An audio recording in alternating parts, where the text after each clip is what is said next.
So it turns out the Obama administration not only looked at Fox News chief Washington correspondent James Rosen's personal emails, but also Fox News executive phone records. I'm kind of insulted I haven't been investigated. What am I doing right? This boils down to one fact. The FBI enabled government access of Rosen's emails by signing an affidavit accusing him of a crime. They made it illegal to look for information, essentially criminalizing asking questions. Which makes sense given how little the government cares to investigate big things like voter intimidation, Acorn, Fast and Furious, Pigford, and Benghazi. What difference does it make is the rallying cry of the willfully ignorant. So consider all the overlooked corruption going after Rosen seems like a cop ignoring a riot to chase a jaywalker. The government calling Rosen a co-conspirator is like Chris Matthews calling someone unstable. The big point, before exceptionalism was dropped in favor of Western guilt, it used to be us versus them, America versus its enemies. Remove the belief in our greatness, and you've got a new duopoly, progressive government and anything that stands in its way. The enemies are now you and me, and we are a bigger problem than terror, which is nothing more than workplace violence. You see the thread? Any government who cannot identify evil becomes more likely to see evil everywhere. If we can blame a video, we can certainly find Rosen guilty of something too. I never really liked him anyway. He keeps stealing my pens. Your Depends? Not my Depends, Dana, my pens. By the way, thank goodness they didn't tap your phones. All they'd hear is Jasper this and Jasper that. Not very interesting. No. I've actually never thought that James Rosen was that interesting a guy. But now I'm going to have to change my opinion. No, I mean, I've known him for years. I was a press secretary when he was there and as a reporter, and you're saying he's boring. Guy. I mean, he was just like the guy in the room. He's like just some guy, some like no one I would dude. ever think like, oh, we should tap his phones because maybe he's got some secret information. He does a mean William Shatner impersonation. He really does. Yeah. I do one too. Really? I'll save it for later. In defense of Rosen, he wrote a book about Watergate, which broke a lot of ground. Yep. And how about ironic. Yeah, it is, right. But he is an investigative reporter, and I've read that book, and I thought I knew about everything about Watergate, and I didn't, and this had to do with John Mitchell. So I think we may be underestimating Rosen here as a reporter. And I was not being serious. I mean, for the record, James, if you're listening, I find you to be wildly entertaining and very charming. I know you were joking, but I just wanted to make that point on Rose's behalf. James, I love you, and I love that picture you drew of me in the She really doesn't mean that, James, but that's okay. Dane, it's too late. But isn't that the point? If you read the affidavit, it seems like the government was nervous about the way in which James Rosen was so kind and friendly to Kim. If that is conspiracy because he's a nice guy, I mean, that's one thing. He's a nice guy. It's not a criminal activity. But take yourself back to what was happening when all of this was going on, these three scandals, the Tea Party rallies, those town hall meetings. Christie had one in New Jersey. McDonnell had one in Virginia. Scott Brown had one in Massachusetts. They had lost that legacy seat to Kennedy. All this was happening. Obamacare was happening.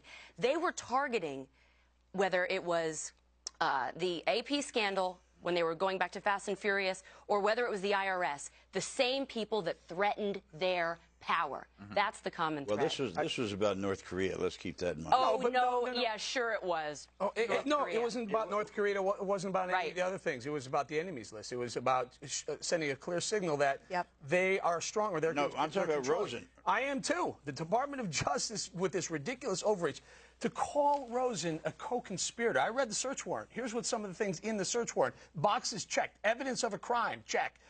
Boxes checked. Evidence of future crime.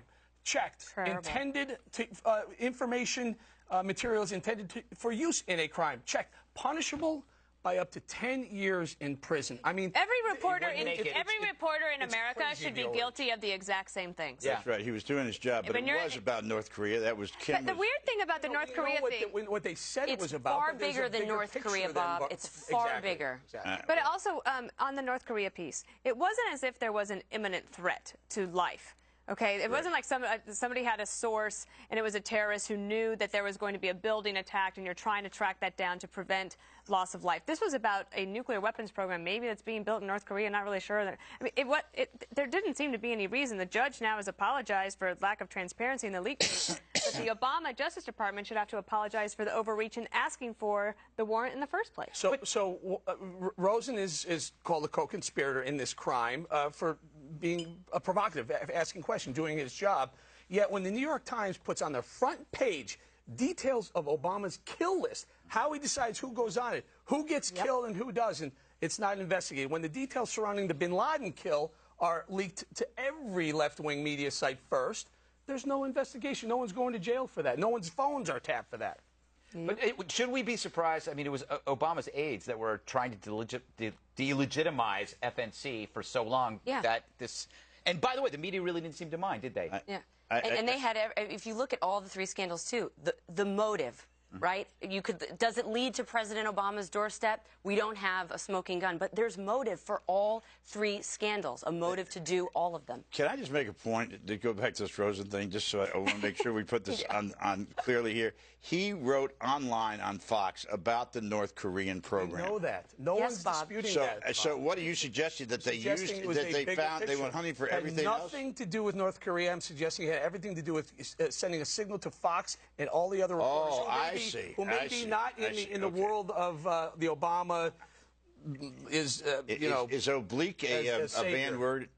It could be. It's the same thing as the AP scandal, though, Bob, right? 100 phone lines. Yeah. Why such a big net? If they're going after whistleblowers, why the media? Why not the government employees? Why so big and so vast for one story or two stories? Then it calls into the whole Petraeus stuff. Why was that scandal all of a sudden happening? Remember that question of, like, how does his emails get revealed? Exactly. And then all of a sudden, right around Benghazi, he has to leave.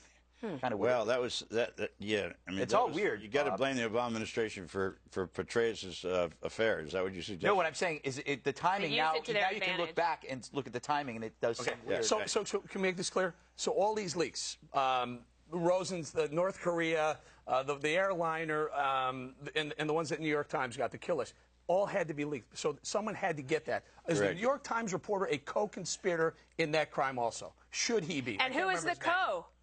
Who is the co? Right. Well, that's a question. Are they in the White House? James Rosen, there's no reason for him to be brought up as a co-conspirator, and there will be that then will last in court 5 minutes. All right, we're going to move on. At least we learned one thing, that Dana cannot stand James Rosen. Wow. He's bored. I thought we were a family here. All right.